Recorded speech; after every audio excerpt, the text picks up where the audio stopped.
Hi hello friends, எல்லாருக்கும் வணக்கம், welcome. எல்லோரும் எப்படி இருக்கிறீங்க? நாங்கள் நல்லா இருக்கோம், நீங்கள் எல்லாருமே நல்லா இருப்பீங்கன்னு நம்புகிறோம். ஓகே ஃப்ரெண்ட்ஸ், இன்றைக்கி எங்கள்கிட்ட வீடியோவில் என்ன பார்க்க போகிறீங்கன்னு சொன்னால், இது வந்து என் காலம்பு சாப்பாட்டு வேலையும் அதோடைய மத்தியான சமையலையும் நான் செஞ்சுருந்தேன். அதை தான் நான் உங்களோட ஷேர் பண்ண போகிறேன். அதுக்கு முன்னாடி நீங்கள் இப்போ தான் ஃபர்ஸ்ட் டைம் எங்கள்கிட்ட சேனலில் பார்க்குறீங்கன்னு சொன்னால், அப்போ மறக்காமல் சோபா சோஸை சப்ஸ்கிரைப் பண்ணுங்கள். அப்படியே பக்கத்தில் இருக்க பெல் சிம்பிளையும் கிளிக் பண்ணுங்கள். ஓகே ஃப்ரெண்ட்ஸ், காலம்பு பார்த்தீங்கன்னு சொன்னால் போலி தான் செஞ்சுருந்தேன், கடலை பருப்பு போலி. அதுக்கு பார்த்தீங்கன்னு சொன்னால் இரவே நான் கடலை பருப்பை ஊற வச்சுருந்தேன். அப்போ அது நல்லா ஊறி இருந்துச்சு. அதை நல்லா வடிவாக ஒரு 2 தரம் கழுவி போட்டு ப்ரெஷர் குக்கரில் போட்டுட்டு கொஞ்சம் உப்பும் போட்டு தண்ணியும் விட்டு அவிய வைக்க போகிறேன். இப்போ இந்த அடுப்பில் வச்சுன்னு சொன்னால் அது ஒரு பாட்டுக்கு தண்டை பாட்டில் இருந்து அவிஞ்சு கொண்டு இருக்கும். அதுக்கு பிறகு பார்த்தீங்கன்னு சொன்னால் இங்கெல்லாம் மெட்ட வேலைகளை செய்ய வேண்டியதான். காலையில் பார்த்தீங்கன்னு சொன்னால் 5:30 எழும்பி காலம்பு சாப்பாட்டு வேலை மதிய சமையல் எல்லாத்தையும் முடிச்சாச்சு. என்ன சொன்னால் இது வந்து சனிக்கிழமையான சமையல் வேலையை தான் நான் உங்களோட ஷேர் பண்ணுறேன். காலம்பு சாப்பாடு, அதுக்கு பிறகு மத்தியான சாப்பாட்டு வேலையை. இப்போ போலிக்கு வந்து மா குழச்சி வைக்க போகிறேன். அதுக்கு வந்து ஆல் பர்பஸ் ஃப்ளார் தான் எடுத்துருக்கிறேன். இதில் பார்த்தீங்கன்னு சொன்னால் ஒரு 250 கிராம் மாதிரி மா எடுத்துருக்கிறேன்.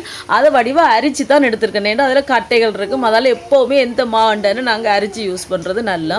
இதோடு கொஞ்சமாக மஞ்சள் தூளும் போட்டுட்டு கொஞ்சமாக உப்பு தேவையான அளவு, நாங்கள் எவ்வளோ மா எடுக்கிறோமோ அந்த மாவுக்கு தேவையான அளவுக்கு உப்பு எடுக்கணும். 2 எடுத்து போட்டுட்டு நல்லா வடிவாக கலந்து விடணும். இந்த மாதிரி மாவோடு சேர்த்து நல்லா கலந்து விடணும். அதுக்கு பிறகு பார்த்தீங்கன்னு சொன்னால் கொஞ்சம் கொஞ்சமாக தண்ணி விட்டு நல்லா குழச்சி எடுக்கணும்.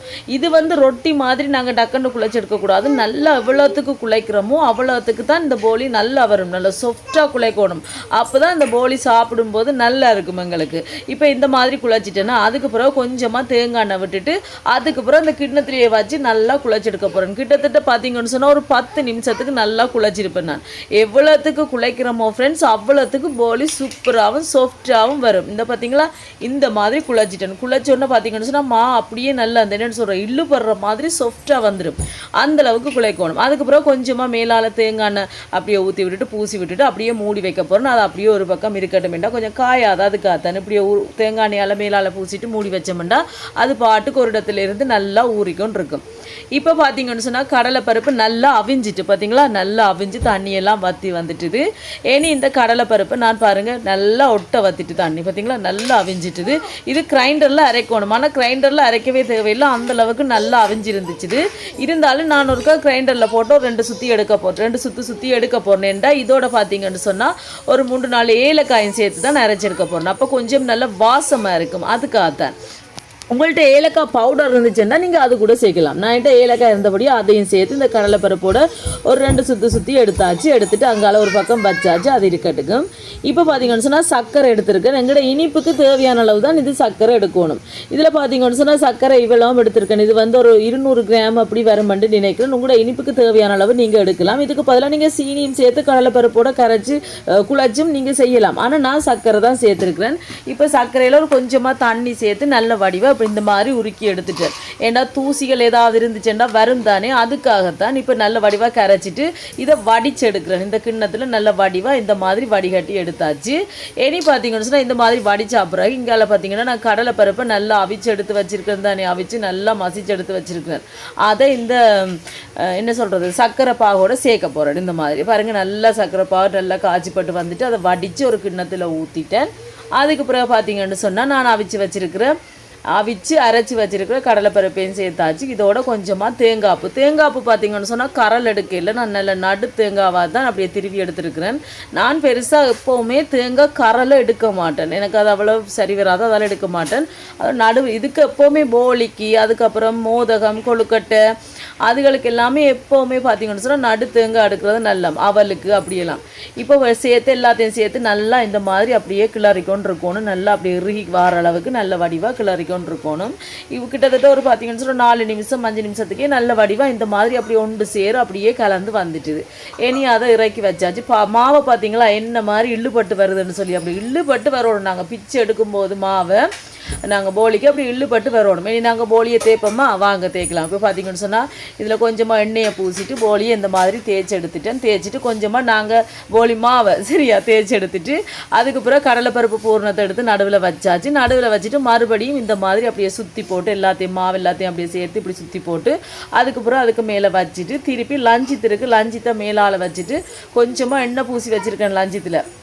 அதை அப்படியே மேலால் வச்சுட்டு சப்பாத்தி கட்டையால் தேய்ச்சி விடலாம், இல்லாட்டி கையால் கூட நீங்கள் தேய்ச்சி விடலாம். அப்படி இல்லைன்னு சொன்னால் நீங்கள் 2 பக்கமுமே லஞ்சிட்டை வச்சு கூட செய்யலாம், லஞ்சிட்டை வச்சு கூட நீங்கள் செய்யலாம், நல்லா வரும். இப்போ பார்த்தீங்கன்னு சொன்னால் இந்த மாதிரி தான் நான் நல்ல வடிவாக தேய்ச்சி விட்டேன்னா இந்த பக்கம் அந்த பக்கம் எல்லாம் நல்லா ஒரு ரவுண்டாக தேய்ச்சாது. நல்ல பெர்ஃபெக்டான ரவுண்டு என்னால் வரும்னு சொல்ல முடியாது, எனக்கு வார அளவுக்கு ரவுண்டு வந்துச்சு இந்த மாதிரி. ஆனால் வேறு லெவல் டேஸ்ட்டாக இருந்துச்சு ஃப்ரெண்ட்ஸ். ஏன்னா ஒன்று கூட எங்களை விட்ட மீதமாக இல்லை, அவ்வளவு சூப்பராக இருந்துச்சு. அதுக்கப்புறம் சப்பாத்தி கட்டையால் தேய்ச்சிட்டு கையாலே முருகா நல்ல வடிவாக தேய்ச்சி விட்றேன். நடுவில் ஏதாவது இருந்துச்சுன்னு சொன்னால் அந்த கொஞ்சம் இறுக்கமாக இருந்துச்சுன்னு சொன்னால் நெல் எல்லாமே நல்லா தேய்பட்டு வந்துச்சு. பூரணம் எதுவுமே வெளியில் வரையில்லை பார்த்தீங்களா. அதுக்கு பிறகு தோசை கல்லில் கொஞ்சமாக எண்ணெயை விட்டுட்டு வடிவாக தேய்ச்சி விட்டுட்டு அதுக்கப்புறம் நாங்கள் ரெடி பண்ணி வச்சுருக்கோம் தானே போலியை போட வேண்டியதான், போட்டுட்டு சுட்டு எடுக்க வேண்டியதான். ஒரு பக்கம் சுட்டோன்னு பேருந்து மற்ற பக்கம் திருப்பி போடணும். மற்ற பக்கம் வெந்தோன்னு எடுத்தோம்னு சொன்னால் சூப்பரான போலி ரெடி ஆகிட்டு பார்த்தீங்களா. செம்ம டேஸ்ட்டாக இருந்துச்சு ஃப்ரெண்ட்ஸ். எங்கிட்ட விட்டு ஒன்று கூட மீதமாக இல்லை. இதே மாதிரி மீதம் இருக்கிற போலி எல்லாத்தையும் நான் கடகடன்னு சுட்டாச்சு. இவையோட அப்பா அப்படியே கதைச்சி பெல்கனியில் இருந்து சாப்பிட்டுட்டு அவர் அப்படியே வேலைக்கு போயிட்டாரா. அதுக்கு பிறகு நான் அப்படியே போலி காலம்பு சாப்பாட்டு வேலை அதை அவருக்கும் கொடுத்தாச்சு, எங்களுக்கு தேவையானதை சுட்டு வச்சுட்டு இனி மதிய சாப்பாட்டு வேலைக்கு துவங்கிட்டேன். இப்போ உலையை வச்சாச்சு. உலையை வச்சுட்டு வெங்காயம் பச்சை மிளகாய் எல்லாத்தையும் எடுத்து உரிச்சு வெட்டி கொண்டு இருக்கேன். பீட்ரூட் தான் இன்றைக்கு வேண்டி கொண்டு வர சொன்னேன்னா, அப்போ இவட அப்பா காலையிலேயே எனக்கு பீட்ரூட் வாங்கி கொண்டு தந்துட்டு போயிட்டார். நான் கீரை தான் சொல்லியிருந்தேன், ஆனால் மழை டைம் கொஞ்சம் மழையாக இருந்துச்சு. நேற்று மழை டைமில் பார்த்தீங்கன்னு சொன்னால் எப்போவுமே பெருசாக கீரைகள் வாங்குறத கொஞ்சம் நான் தவிர்த்திருவேன். ஏன்னு சொன்னால் கொஞ்சம் பூச்சிகள் புழுக்கள் வாரத்தால் பெருசாக எடுக்க மாட்டேன் மழை நேரங்களில். அதோட பார்த்தீங்கன்னா பீட்ரூட்டே வாங்கிட சொல்லிட்டேன். பீட்ரூட்டை வாங்கி வந்துட்டாரா. அதோட கடகடாண்டு இந்த மாதிரி பீட்ரூட் எல்லாம் வெட்டி வெங்காயம் பச்சை மிளகாய் உள்ளி எல்லாத்தையும் வெட்டியாச்சு. இன்றைக்கு நெத்தலி மீனில் தான் குழம்பு வைக்க போகிறேன். அதை அரைச்சி குழம்பு வைக்க போகிறேன் ஃப்ரெண்ட்ஸ், நல்லா இருக்கும். அதோட மாங்காயம் போட்டு வைக்க போகிறேன். அதோட விடப்பட்ட மாங்காயம் வேண்டி கொண்டு வர சொன்னா வேண்டி கொண்டு வந்துட்டார். காலையிலேயே நல்ல மரக்கறிகள் எல்லாம் வந்துருந்துச்சுன்னு சொன்னார். நேற்று பார்த்தீங்கன்னா மகனுக்கு ஸ்கூல் இல்லை தானே, அப்போ அதால் இவர் அப்பாவே வாங்கி கொண்டு வந்துட்டார். நான் வெளியில் இறங்கல, கொஞ்சம் மழை குணமாக இருந்ததால் நாங்கள் வெளியில் இறங்கல. இவரே சமையலுக்கு தேவையான சாமான்கள் எல்லாத்தையும் வாங்கி தந்துட்டு போயிட்டாரா. அப்போ நான் காலையிலேயே கடகடன்னு சமைச்சிட்டேன்டா. சின்னாக்கள் எழும்ப முதல் சமைச்சிட்டேன்னு சொன்னால் கொஞ்சம் அவியோடு இருந்து எனக்கு விளையாடுறதுக்கு டைம் ஸ்பெண்ட் பண்ணுறதுக்கு கொஞ்சம் நல்லா இருக்கும். இல்லாட்டிக்கு பாவங்களா இருக்கும். 2 பேரும் கீழே இருப்பினும் அவரோட அப்பாவும் வேலைக்கு போயிடுவார், நான் சமைச்சிட்டு வர மட்டும் 2ம் தனியாக இருக்குங்க. அதால் கடகடன்னு காலையிலேயே லீவு நாளில் கூடிய அளவுக்கு நான் சமைச்சிருவேன். அதுக்கப்புறம் பார்த்தீங்கன்னா பீட்ரூட் மரக்கறிகள் எல்லாத்தையும் வெட்டியாச்சு. இங்கால பார்த்தீங்கன்னா உள்ள கொதிச்சிட்டுது, அரிசியை போட போகிறேன்.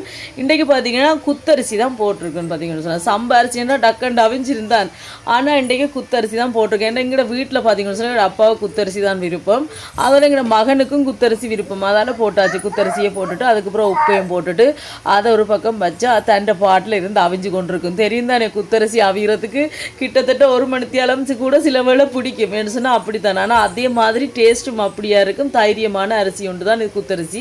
ஆனால் கூடுதலாக எல்லாரும் சமைக்கிறது இல்லை. ஆனால் குத்தரிசி நீங்கள் சமைச்சு பாருங்கள், நல்லா இருக்கும்.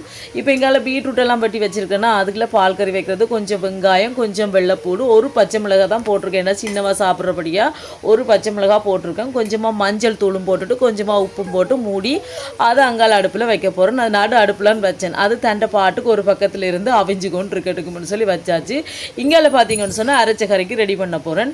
இப்போ பீட்ரூட் நல்லா அவிஞ்சு பாருங்கள், நல்லா தண்ணி ஒட்ட வற்றி கொண்டு வருது. இதில் வந்து முதலாம்பால் தேங்காய் பாலில் முதலாம்பால் புழிஞ்சு வச்சுருக்குறேன்னா அதில் கொஞ்சத்தை சேர்த்து நல்ல வடிவாக இந்த கலந்து விடணும். கலந்து விட்டால் அது நல்லா அப்படியே கொதிச்சு பிரண்டு வரட்டுக்கும். அதுக்குள்ளே இங்கால பார்த்தீங்கன்னு சொன்னால் கட்டத்தூள் எடுத்துருக்கேன். ஒரு 4 டேபிள் ஸ்பூன் மாதிரி கட்டத்தூள், ஒரு 3 டேபிள் ஸ்பூன் மாதிரி சரக்குத்தூள் உங்கள்கிட்ட இல்லைன்னு சொன்னால் நீங்கள் கடையில் மசாலா தூள்னு கேட்கலாம். இது வந்து மிளகு சீரகம் மல்லி எல்லாம் சேர்த்து அரைச்செடுக்கிற தூள் தான் இந்த சரக்குத்தூள். இதோட கொஞ்சமாக வெள்ளைப்பூடு கொஞ்சம் சின்ன வெங்காயம் கொஞ்சம் தண்ணி ஊற்றி கொஞ்சம் நேரம் ஊற வச்சுன்னா ஊறிட்டு அதுக்கு பிறகு கிரைண்டர் கப்பில் சேர்த்துட்டு கொஞ்சம் தண்ணியும் சேர்த்துட்டு இதை நல்ல வடிவாக பட்டை அரைச்சி எடுத்தாச்சு. இனி இதில் தான் நான் மீன் குழம்பு வைக்க போகிறேன். இப்போ அரைச்சதை சேர்த்தாச்சு, அரைச்ச மசாலாவை சேர்த்துட்டேன்.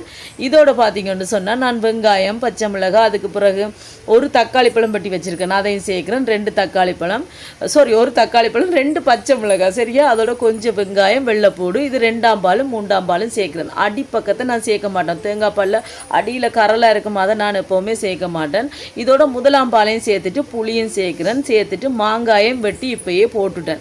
சில பேர் பார்த்தீங்கன்னு சொன்னால் 2ஆம் பாலையும் 3ஆம் பாலையும் விட்டுட்டு குழம்பு கொதிச்சு கொண்டு வரும்போதே முதலாம் பாலை சேர்ப்பினோம். ஆனால் நான் எப்போவுமே அப்படியே சேர்த்தேன். பக்கத்திலே நிற்கிறபடியாக நாங்கள் அப்படியே ஒரேடியாக விட்டு கூட குழம்பு வைக்கலாம். ஒவ்வொருத்தர் ஒவ்வொரு மாதிரி வைப்பினேன், நான் இந்த மாதிரி வைப்பேன்.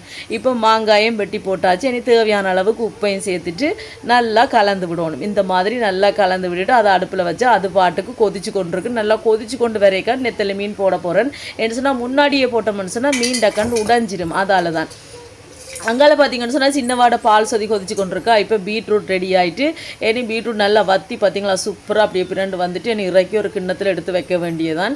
இதுக்குன்னு கொஞ்சம் சீரகத்தூள் இருந்துச்சுன்னா நீங்கள் அது கூட சேர்க்கலாம். நான் இன்றைக்கு சேர்க்கல, என்னோட சீரகத்தூள் இல்லை, அதால் நான் சேர்க்கல. இப்போ பீட்ரூட் பால் கறி ரெடி ஆகிட்டு இப்போ நடு அடுப்பில் பார்த்தீங்கன்னு சொன்னால் முட்டையை அவிய போட்டுட்டு நான் அது பாட்டுக்கு அவிச்சு கொண்டிருக்கட்டுக்கும் இங்கால மீன் குழம்பு கொதிச்சு கொண்டிருக்கட்டும். நல்லா கொதிச்சு வந்தோன்னா மீனை போட போகிறேன்.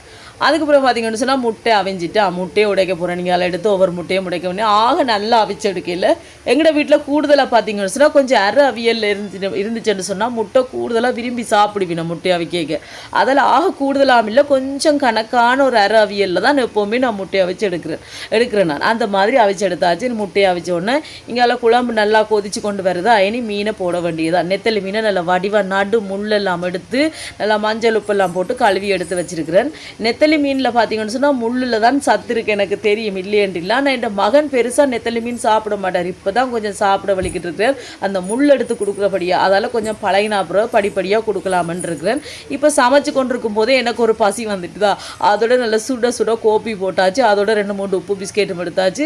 இதுக்கு சீனி போடாமல் சர்க்கரையோடு தான் குடிக்க போகிறேன். நல்லா இருக்கும். அதோட அங்கால இருந்து அதையும் குடிச்சு கொண்டிருக்கேன். இங்கால குழம்பு கொதிச்சிட்டுது, குழம்பு இறக்கியாச்சு. அங்கால சோறும் நல்ல வடிவாக அவிஞ்சு வந்துச்சா சோறையும் வடிக்க போகிறேன். பார்த்தீங்களா, இந்த குழம்பு செம்ம டேஸ்ட்டாக இருக்கும். இதுக்கு விருப்பம்ட்டா நீங்கள் தாளித்து கூட போடலாம் ஃப்ரெண்ட்ஸ் இந்த குழம்புக்கு. ஆனால் நான் தாளித்து போடலை, எப்பயாவது இருந்துட்டு தாளித்து போடுவேன். இன்றைக்கு தாளித்து போடல. நல்லா இருக்கும், தாளி காட்டிக்கும் நல்லா இருக்கும், தாளித்தாலும் நல்லா தான் இருக்கும், தாளி காட்டிக்கும் நல்லா தான் இருக்கும். இப்போ சோறு நல்லா அவிஞ்சிட்டு சோறையும் வடித்து இந்த சமையல் வேலையெல்லாம் முடிஞ்சு. ஓகே ஃப்ரெண்ட்ஸ், இந்த வீடியோ ஃபுல்லாக பாருங்கள், பார்த்துட்டு எப்படி இருக்குன்னு சொல்லுங்கள். இந்த வீடியோ பிடிச்சிருந்தா மறக்காமல் லைக் பண்ணுங்கள், ஷேர் பண்ணுங்கள், கமெண்ட் பண்ணுங்கள், அப்படியே சப்ஸ்கிரைப் பண்ணுங்கள். சப்ஸ்கிரைப் பண்ணிவிட்டு பக்கத்தில் இருக்க பெல் சிம்பிளை கிளிக் பண்ணுங்கள். ஓகே ஃப்ரெண்ட்ஸ், உங்களை இன்னொரு வீடியோவில் சந்திக்கிறேன். Bye, ta-ta.